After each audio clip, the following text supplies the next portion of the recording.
It's Locked On NBA Game Night. I'm Wes Goldberg here with Tony East. Coming up, Steph Curry and the Warriors spoil Klay Thompson's emotional return to Golden State, and Joel Embiid makes his return, but not to much success. When that final buzzer rings, you know it's time for Locked On NBA Game Night. All the post-game reactions to every game across the league, every single night, with insights only the hosts at Locked On can provide. It's the true NBA fans' one stop for all the action. Every game, every night.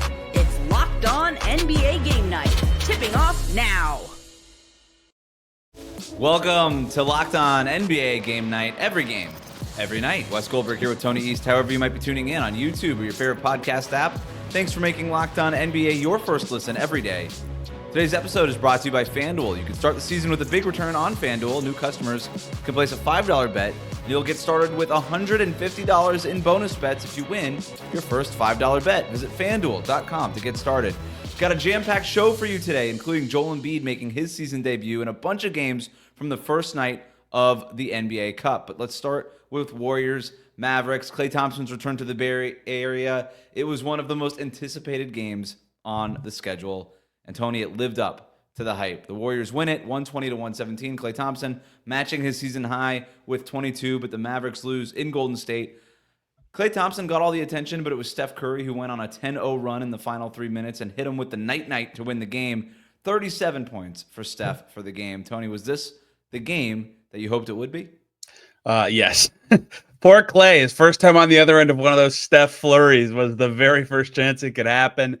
Mavs were up 6-7-ish. I can't remember with about 3:30 to go. I thought they had it. You know, they'd been playing better for about a quarter and a half by that point.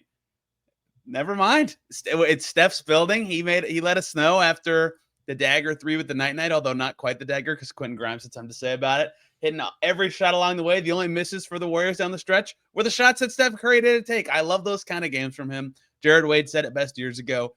A lot of really good players. Luke was one of these guys who will hit you up for 30 or 35 with 8-10 points a quarter and make you think, oh, they're really good. Steph will make you question why you play basketball by scoring 10 points in about 30 seconds. It's just unbelievable when he does stuff like this. And, you know, Klay used to have that ability. And I'm not saying he still doesn't really, but he just doesn't have it the same way that Steph has it. Yeah. You know, where there was a moment in this game, I think it was the third quarter, he hits back-to-back three-pointers. It looks like Klay Thompson's about to kind of go on his own little flurry here. But it's such a great point. Like, there's a difference between back-to-back threes or, 7 points, 9 points in, a 3 or 4 minute span. But Steph just, all of a sudden, you look up and you're like, what's going on? And he said this after the game in the post-game interview, that they found a matchup that they liked in the end, and Steph just spammed the button, the mismatch button, over and over and over again, and they were just pulling Luka Donic into pick and roll after pick and roll, and either Luka would stay with them and he would take advantage of that, or Derek Lively or Daniel Gafford would get switched onto him, and then he would beat the big. And the Warriors went small. They went Draymond at the 5, Andrew Wiggins at the 4, Moody and Kuminga were out there with Steph Curry and Buddy Hield, which in that spot that used to be Klay Thompson's spot. And in a lot of ways, it looked very old school Golden State Warriors. And it was surreal watching Klay Thompson be on the other side of it. Every once in a while, Steph would get matched up onto Klay and they would defend each other. And it was just like, there was just some really weird moments in this one. And it all just sort of coalesced in this big sort of emotional moment where Klay had his moments, but Steph ultimately had the biggest moment of this game and then got to celebrate on his home court. It was kind of perfect seeing all three of the trio, despite not being on the same team, all play like a game that they have played a million times in that building, right? Like Draymond's defense was amazing again. He might be the defensive player of the year favorite. Anthony Davis might have something to say about that, but it doesn't matter. He also had 11, 7, and 6 and like shot it well and did Draymond-y annoying stuff. You know, it's just that huge block at the end. Huge. Yeah. And like the way he boxes out guys who are like 4 or 5 inches taller than him has just always been so remarkable to me. And no one gives him enough credit for that kind of stuff. And Klay had 22 on 17 shots and hit 6 threes. Like, it's just what these guys have done for forever. And the moment of the game in terms of the return for me, besides him, being emotional during the tribute, was when he shimmied with Steph at the scorer's table. So he wasn't in the game to react. He just had to sit there and kind of grin while sitting by the scorer's table.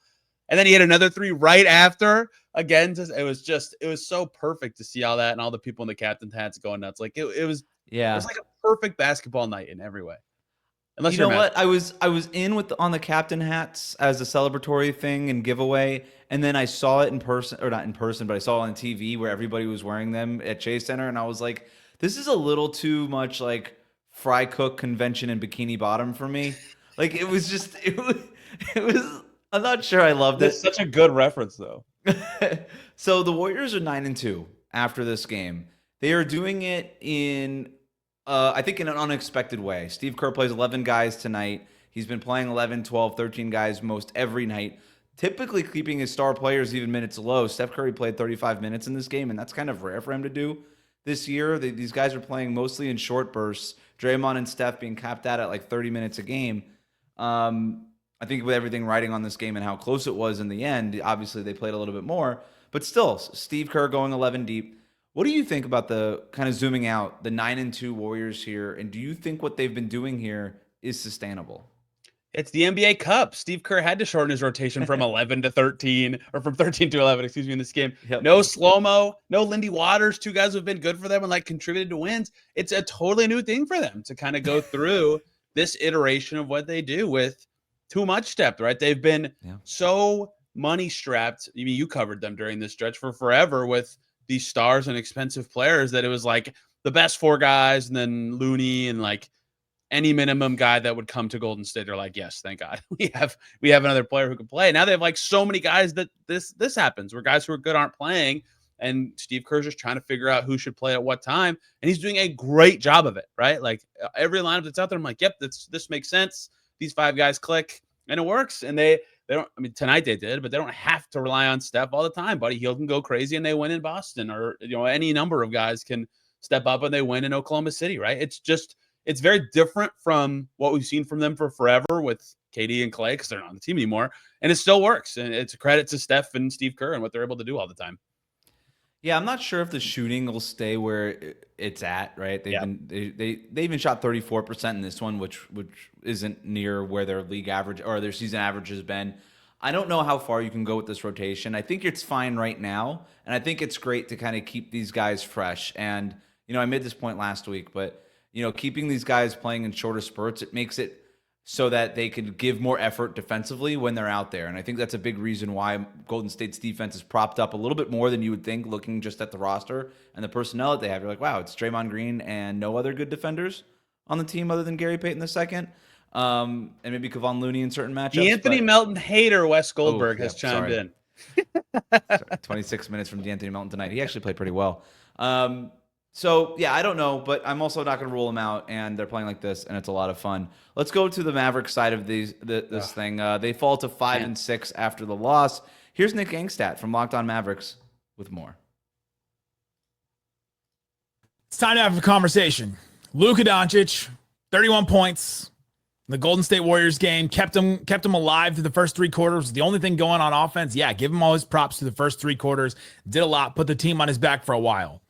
And then the fourth quarter came, and Luka Donic cost the Mavs this game. His defense was brutal. I don't know if it's his conditioning. I don't know if it's the injury that he's dealing with. He was probable for this game with a groin injury, and he's been dealing with that left groin that he's been dealing with since, back in the playoffs and all that. I don't know if something's lingering with that, but he was just brutal. The Warriors were hunting him on every single switch, and he was just getting beat and beat and beat. His help defense, his off-ball defense was not there at all. And then on offense, 0 of 3 shooting in the fourth quarter, only took 3 shots. He just did not have it. The Mavs could not turn to him in the fourth quarter. A bunch of other reasons why the Mavs lost this game. Good return for Klay Thompson, 6 threes, but the Mavs, questions to answer. What do you think about those questions, Tony? Well, the ironic part about this is the thing that's been the biggest problem for the Mavs this season is what and when Luka struggled in this game. They've been horrible to close games, horrible in fourth quarters, horrible in crunch time. I saw the Pacers beat the Mavs by having a good fourth quarter, so I had a sense of this, but I've also watched the Mavs lose late a couple times, especially recently. And then after this one, I wanted to check. So this is pre-tonight, Wes, to be clear. They are 1-4 entering this game in clutch games. That is now 1-5. Their clutch net rating, which is an extremely small sample size, minus 23.1. That's really bad. That's super bad. Only 5 teams worse, and a couple of those teams really stink and don't have any clutch wins this year. That's been their bugaboo, is those situations. And usually you'd think, team with Luka, good in the clutch. But if he plays poorly in the fourth quarter or for whatever reason, groin injury, not defending well, playing 41 minutes, which it's the NBA Cup. You got to go for it. But if he's playing bad, it's not worth it. Like, they've got to find a way to be better in these moments. Kyrie's had big games where they didn't win it late, not his fault, but just in general, they've got to find a way to win some of these close ones. No doubt about it. And it's not just in these moments. Luka Doncic has struggled out of the gate this season. His numbers are down across the board. I'm not that worried about Luka. If the problem is Luka Doncic, then I think the solution is also just going to be Luka Doncic. I think Dallas will be fine. But what he goes to, especially late in these games, is isolation stuff. That's what most stars go to. His isolation numbers, points per possession, all the stuff that is associated with that is down, right? Even his efficiency as a pick and roll ball handler, his pet action is down. He's not a bad isolation player. He's not a bad shooter. He's not a bad pick and roll ball handler. In fact, he's elite, top 1 percentile in the league, or top 1% in the league in all of those things. So I just think it'll come back. And maybe there's just this groin injury that Nick keeps talking about. I don't know what else is going on there. But I'm not, in terms of level of concern, I'm not pushing any big red buttons right now. I have a concern about a Mavs player. Spencer Dinwiddie, what do you do here? Can you do anything? Because they need someone else to contribute when their guards aren't in there, and he just hasn't at all. A lot of zeros on the box score tonight for Spencer Dinwiddie. Please run faster. Do something. They need it. Getting out of the first segment, but not without any unnecessary jabs at Spencer Dinwiddie. That's fine. Coming up, how did Joel Embiid look in his first game of the season? There was some good. There was some bad. Talk about that next here on Locked On NBA Game Night.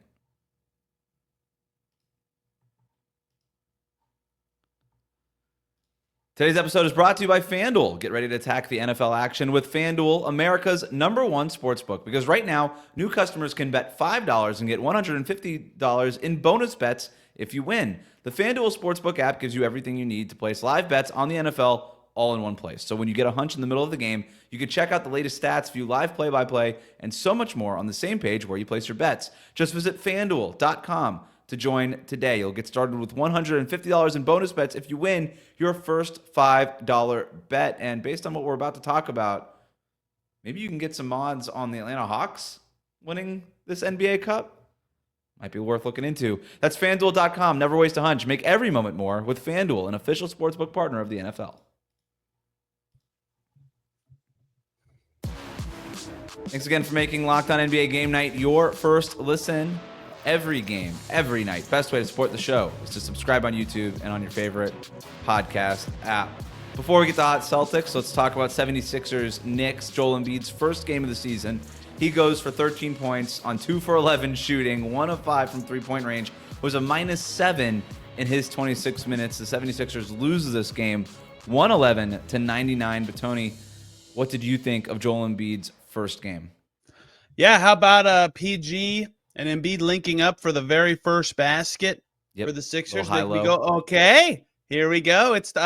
Just kidding. That was all the fun that they got to have as a duo all night. The Knicks just kicked their butt. I want to talk about Towns. We'll get to him, but that's not the thing. It's Embiid being the thing. He was back, and they play tomorrow, right? It's a back-to-back, so we'll see what his next thing is. I think the standout thing to me at first was him asking for a sub like 5 minutes into the first quarter. I think his stints are going to be short as he works back in. So, again, we don't really know what the injury is or what he's like specifically going. Like, I know why he was out or why they listed him as out, but like he played the Olympics, right? So what specifically he's working through is unique, and how his conditioning is a factor is kind of unknown to everybody. He lived at the line, right? He's going to have games like this where he shoots poorly and is still efficient, but it wasn't Embiid like. He couldn't dominate in post position. He wasn't this force that the Knicks were so afraid of, and the Knicks defended pretty well. Obviously, he'll be better. Paul George was awesome. But for a first game of the season, he looked like a guy who hadn't played since August. He looked kind of out of shape and not ready to dominate, even though he still has that gravity and fear that he puts in a defense. Yeah, so in terms of the good that I was sort of hinting at, he did change the identity of this. I agree. Of the Sixers team, right? Everything just made sense. Like, he has that gravity. He's like just this big planet in the middle, and everything around in Philadelphia is a solar system around him. And, you could see how this is all going to work. But he needs to just get in shape, and he's obviously not in shape yet. And that's not even a diss on Joel Embiid. It's just, of course, he wouldn't be yet. He hasn't played all season, and he's not hustling on defense. He's not getting back all the way. He was kind of he was doing that thing where Joel Embiid is out of shape, and he kind of goes from 3-point line to 3-point line, and that's really all you're going to get. He's only kind of living in the middle of things. Only made one shot in the restricted area all game, and his only other three was a straightaway three, or his only other shot make was a straightaway 3-pointer. So you didn't see him make that patented mid-range shot from the triple threat spot. You didn't see him get to the basket very much at all. And so it didn't really look like Joel Embiid. It looked more like a outline of a Joel Embiid Sixers team, which again, that's fine. I guess that's sort of the expectation here when he's coming back. Nick Nurse did say after the game, TBD on Joel Embiid and Paul George for Wednesday night's game. So I guess we'll find out whether or not they're playing. Thankfully, the Sixers don't need to worry about winning games already, so they can rest. Yeah, they got a nice little cushion in the standings. They have a good cushion with their worst record in the NBA. Look, obviously Embiid's the story, but like Oubre, Lowry, Doughton, and Yabusele were 3 for 22 combined. They had a lot go wrong in this game, and the Knicks defended pretty well. Can we clap for Karl Towns? Karl Towns played good defense in this game, and there was a viral stat about his numbers defending in the paint. I think that stat's just wrong. I went on Synergy and just watched some Karl Towns in the paint defense possessions and found way more than 4 misses very quickly. So I don't think he's a good defender, but he defended well in this game. He had a behind-the-back sick assist, 21, 13, and 6. Shout out Karl Towns for right after going viral for the wrong reasons, having a good game and stepping up because Brunson got hurt early in the third quarter and the Sixers were ahead at that time. There was kind of like this, oh man, the Embiid debut is going to go good. As soon as Brunson came back in, the Knicks dominated the rest of the game, and Towns was a big part of that. So I want to credit Karl Towns for rising above stupid, viral, inaccurate stats. I also looked it up. I could not find it. I know that opponents are shooting 65% with Karl-Anthony Towns defending within 6 feet of the basket. That's not great. But to it's be not clear, I don't think he's a good terrible defender either. I do not think he's a good. Right, exactly. So, Towns and Brunson have been an ace offensive tandem, even though Brunson had a little bit of an off night here against Philadelphia. You let me deep cut Spencer Dinwiddie one more, if you don't mind. Jared McCain is good. McCain's really good. He's kind of backup point guarding for them and handling. When I thought of him at Duke, when I watched him coming up to the draft, I'm sure you did well with where the Heat picked. It's shooter type who could really move, but he's dribbling and finishing and just moves really well. Looks like he belongs for a guy who's played 10 games. I'm a big fan of what he did in this game and what he could be. Not ready to start over Kyle Lowry, but maybe he is ready to start over Kyle Lowry. I don't know. I don't know. Good player. What's going on? Good player. Let's move on. It's our first big upset of the NBA Cup group stage. The Hawks, without Trae Young and several other of their important players, beat the Boston Celtics 117-116. Jalen Johnson with a triple-double. Onyeka Okongwu with the game-winning tip-in. Here's Brad Rowland from Locked On Hawks with more on how this all went down. Hello, friends. My name is Brad Rowland, and the Atlanta Hawks pull off the most stunning result of the young NBA season to date. They go into Boston and beat the defending champions in the NBA Cup opener, and they do it without half of their roster and as 16-point underdogs in the betting market. The Hawks were down by as many as 15 points in this game as well in the second half and had a furious comeback down the stretch. The best game of Dyson Daniels' career to this point, 28 points, a career high, to go along with 7 assists and 6 steals. He was tremendous as a two-way force in this game. Jalen Johnson had a big game as well, a triple-double for Atlanta. And then Hugh Schultz off the bench for Onyeka Okongwu, his best game in a while. Larry Nance hit 5 threes for Atlanta. It was a total team effort for the short-handed Hawks without Trae Young, without Bogdan Bogdanovic, without all kinds of ball handlers. They were down to Keaton Wallace, their two-way guy, starting at point guard. It was a wild game. But in the end, the Hawks get a win to begin the NBA Cup. They have a chance now to get out of the group potentially, and a massive upset, a big story. And we'll have plenty more on the Locked On Hawks podcast. All right, all that's well and good, but I want to talk about Dyson Daniels. 3 straight games with 6+ steals. He had 6 tonight, including 4 on Jaylen Brown and Jason Tatum. Tony, I know this is not necessarily fair because DeJounte Murray hasn't even played this year, but the Hawks won the DeJounte Murray trade, and we need to rename that the Dyson Daniels trade. This guy is a player. He's going to make an all-NBA defensive team. He's leading the league in deflections, leading the league going into this game with 3.3 steals per game, and he just had twice that amount in this one, so that number goes up because that's how math works. I love watching Dyson Daniels play defense, and then it doesn't hurt that he had 28 points or whatever it was on offense. This dude's a player. What do you think? Yeah, I also like him quite a bit. That trade I liked for the Hawks in general, just because they needed to break up that point guard duo anyway. People were crushing the value. I'm like, this is just better. Like, it just makes more sense what they're doing. And like, this Lakers pick could be awesome. And then it turns out the best asset turns out being the 8th pick means you're probably pretty good as a prospect. Dyson Daniels looks great. He's looked great for them all season. And he was huge in this game. And he led the charge on a way that is like very, very hard to beat the Celtics, right? The Celtics shot 40% from 3 on 45 attempts and lost. You know how hard it is to beat the Celtics when they shoot that well? They had 20 turnovers. The Celtics never beat themselves, but they did because Dyson Daniels said, I'm getting the ball, dang it. You guys aren't getting into anything. It's going to be really hard. That's so hard to do against Boston, but Joe Mazzulla said it. The Hawks outplayed them in every way, and Dyson Daniels, tone setter. Great game from him. Awesome, awesome night. Not just the 20 turnovers, but where those who turned the ball over? 6 turnovers for Jaylen Brown and 5 for Jason Tatum. So your best players aren't having the impact on the game that you want them to have. In fact, they're giving the game away to the other team. And so it's hard to ask Derek White, who had 31 points in this game, to win you the game if Jaylen Brown and Jason Tatum are not huge positives. Tatum had 20 points. He was a +4. Jaylen Brown had 37 points, and he was a net neutral. You know, the Celtics didn't win or lose his 36 minutes in this game, and I think that's pretty telling because it was so inefficient giving the ball away there. Yeah, I think this was just a great game by the Hawks, and they're like weirdly a lot of fun to watch now, and I give all the credit to Dyson Daniels. He has this specific thing. I was writing a blurb about him today for something coming out tomorrow, but he has this really unique way of stealing the ball. He's got like the 6'11", almost 7-foot wingspan.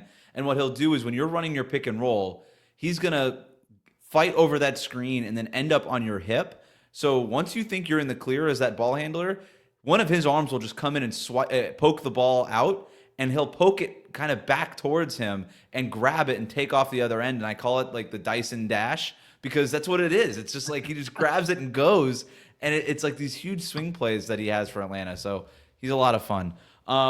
We wrap up the rest of NBA game night after this, including a shocking decision by the NBA's best coach that cost his team a win. We'll talk about that next year on Locked On NBA Game Night. Today's episode is brought to you by Mint Mobile. With big wireless providers, what you see is never what you get. Sometimes between the store and your first month's bill, the price you thought you were paying magically skyrockets. With Mint Mobile, you'll never have to worry about gotchas ever again. When Mint Mobile says $15 a month when you purchase a 3-month plan, they mean it. Say bye-bye to your overpriced wireless plans, jaw-dropping monthly bills, and unexpected overages. Mint Mobile is here to rescue you with premium wireless plans starting at $15 a month. All plans come with high-speed data and unlimited talk and text delivered in the nation's largest 5G network. Use your own phone with any Mint Mobile plan and bring your phone number along with all of your existing contacts. Ditch overpriced wireless with Mint Mobile's deal and get 3 months of premium wireless service for just $15 a month.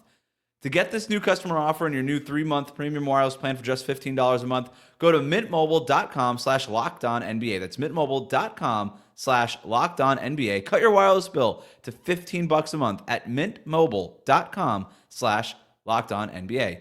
$40 upfront payment required, equivalent to $15 a month. New customers on first 3-month plan only. Speed slower than 40 gigabytes on unlimited plan. Additional taxes, fees, and restrictions apply. See Mint Mobile for details. We'll be right back. Thanks again for making Locked On NBA Game Night every game, every night, your first listen of the day. Let's get to our final games of the night. For these 5 games, Tony, we're going to play a game. I'm going to call it Call Your Own. This is where you're going to tell me if you want to play on or blow the whistle. In other words, blowing the whistle when you have an opinion or something to add. Play on when you say, you know what, your little recap there, Wes, that was just fine. Play on, get to the next game. Are you ready? Yes. I always have something to say, though. This will be very hard for me. So you're like one of those guys that calls all his own fouls. It's like, you got my No. I don't foul ever. I'm too slow to foul. I'm always out of position. Let's start with this one. The Heat fell to the Pistons in overtime, 123-121. In a bizarre ending, Tyler Hero put the Heat up 2 with 1.8 seconds left, scoring his 40th points of the game. But then the Heat tried to sub in Kel'el Ware for the Pistons inbound, but they couldn't get him in for some reason. The Heat give up a wide open lob to Jalen during the time tie the game. Then Eric Spoelstra makes this huge mistake and tries to call a timeout. But here's the problem. The Heat didn't have any timeouts. So they're hit with the tech after the Pistons tie the game with just about a second left. They send Malik Beasley to the free throw line for the game-winning technical free throws. He hits them. Heat lose.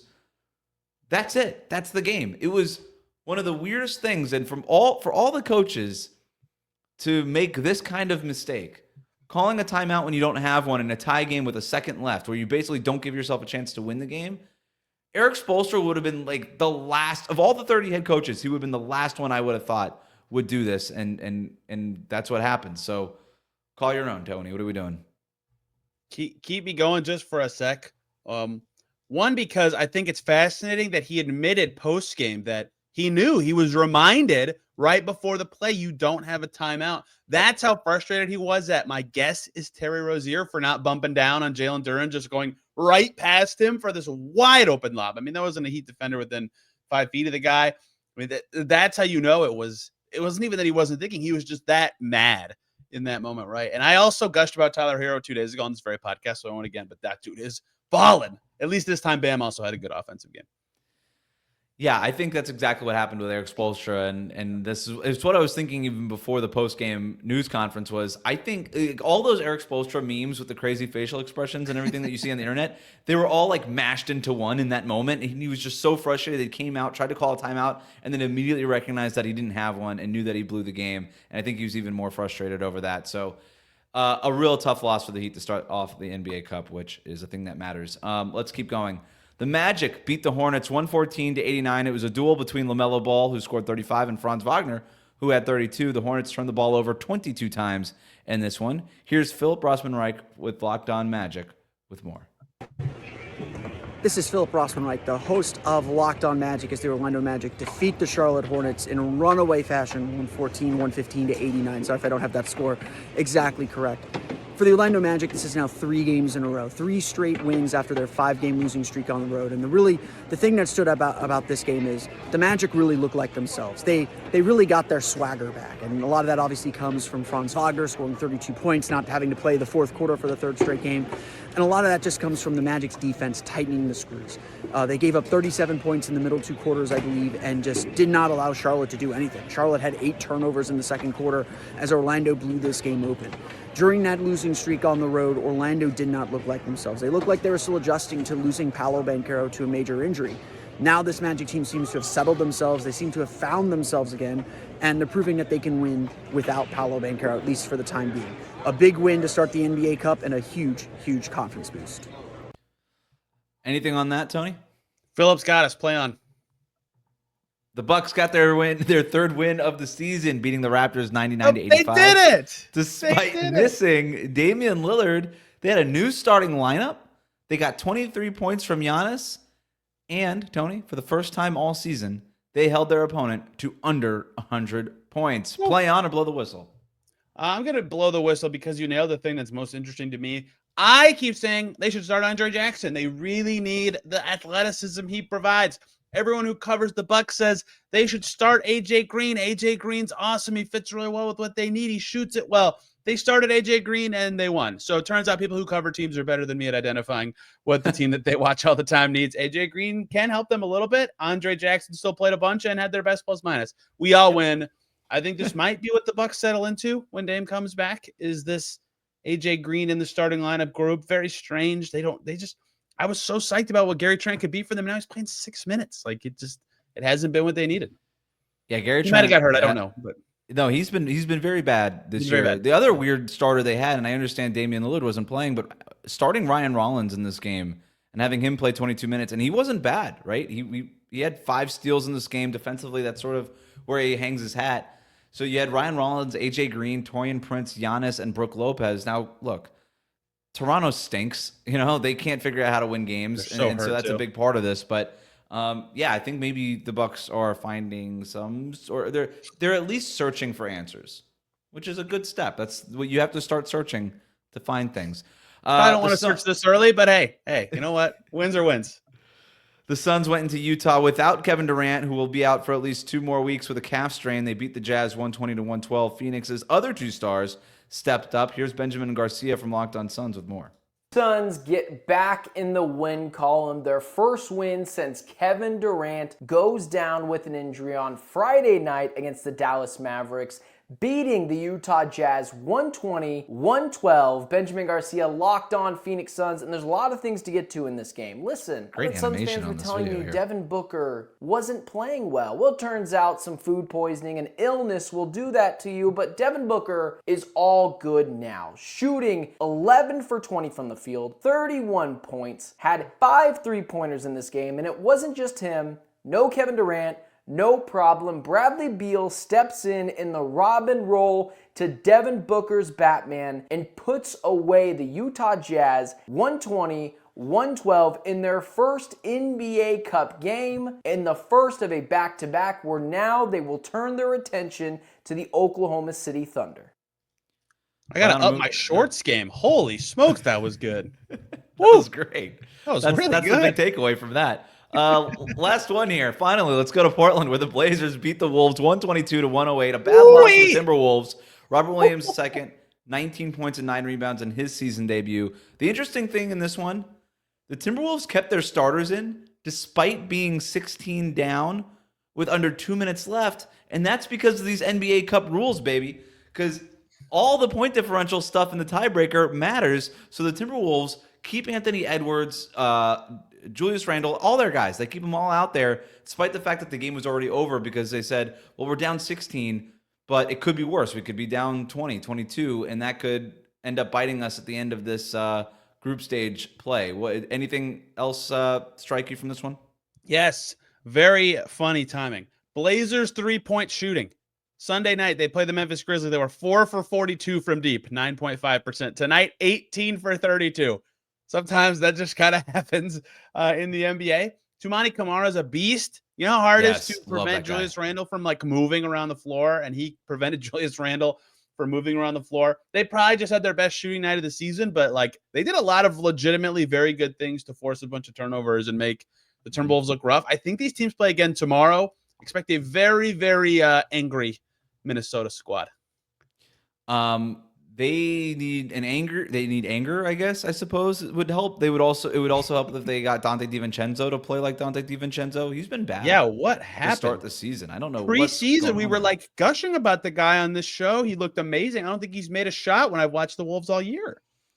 Just who knows? Who knows? That wraps up Locked On NBA Game Night. Every game, every night. Make sure you're subscribed on YouTube, Odyssey, and wherever you get your podcasts.